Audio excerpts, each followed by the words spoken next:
नक्कीच मी तुम्हाला सांगू इच्छितो. जसं प्रत्येक टायमाला आपण कामोठ्याच्या खांडेश्वर स्टेशनच्या अपोजिटला जो एक्सपो आपण घेतो त्याच ठिकाणी आयोजित करण्यात आला आहे. आणि जसा दरवर्षी रिस्पॉन्स असतो तसा ह्या वर्षी त्याच्यापेक्षा जास्त रिस्पॉन्स भेटेल. कारण की विषय असा आहे की लास्ट जवळजवळ 25 ते 20 वर्षापासून एअरपोर्ट येणार ही गोष्ट आजपर्यंत कस्टमरच्या कानामध्ये जात होती आणि आज ती सत्यामध्ये आली आहे.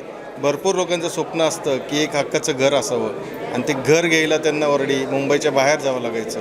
जसं लास्ट टाईम मी लास्ट प्रेस मीटला पण बोललो होतो की मी अफोर्डेबल घर घेऊन आलो. त्यावेळेसची माझी चर्चा अशी होती की 30 लाखामध्ये मी अफोर्डेबल घर घेऊन येईल. आता मला ते बोलणं मुश्किल होईल की मी 30 लाखामध्ये अफोर्डेबल घर आणेल.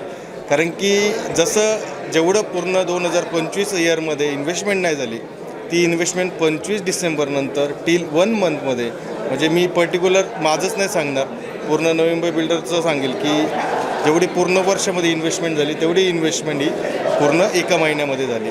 आणि ऑलमोस्ट आत्ता हा एक चान्स आहे की प्रत्येक कस्टमरला एक छताखाली भरपूर काही प्रॉपर्टी बघायला भेटतील. आणि कोणीही हा एक्सपो मिस करू नका.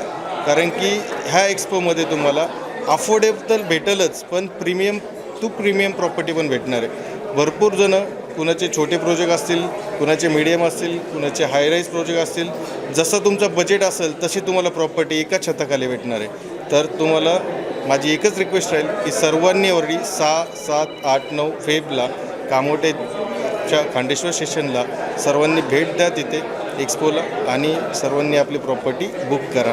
भरपूर काही अपॉर्च्युनिटी आहेत, भरपूर काही प्राइजेस आहेत, ते आता सगळे रिव्हील नाही करत. कारण की तुम्ही तिथे व्हिजिट करा, भरपूर काही प्राइजेस आहेत, तुमच्या हक्काचं घर पण घ्या तुम्ही तिथे. आज मुंबईमध्ये घर घेणं हे जर बघितलं तर मिडल क्लास लोकांसाठी थोडं तकलीफ देणं होतं आहे. कारण की विषय काय झालं, जसं एअरपोर्ट झाले तसं एअरपोर्टमुळे प्राइजेस वाढल्यात. सिडको स्वतः 26 लाखाचं घर विकत होती तलोजा आणि ऑलमोस्ट ठिकाणी.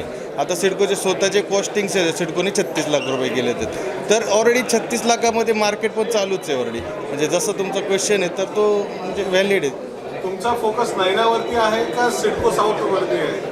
सर माझा मेनली फोकस ऑलरेडी मी सिडकोमध्ये ऑलरेडी माझे भरपूर साईट चालू आहेत सिडको लँड पार्सलवरती. आणि मी MSRDCमध्ये पण आता एंटर केलं आहे. मी बरेचसे प्रोजेक्ट मी MSRDC आता तिथे लॉन्च करणार आहे एक्झिबिशनसाठी विथ CC रेरा.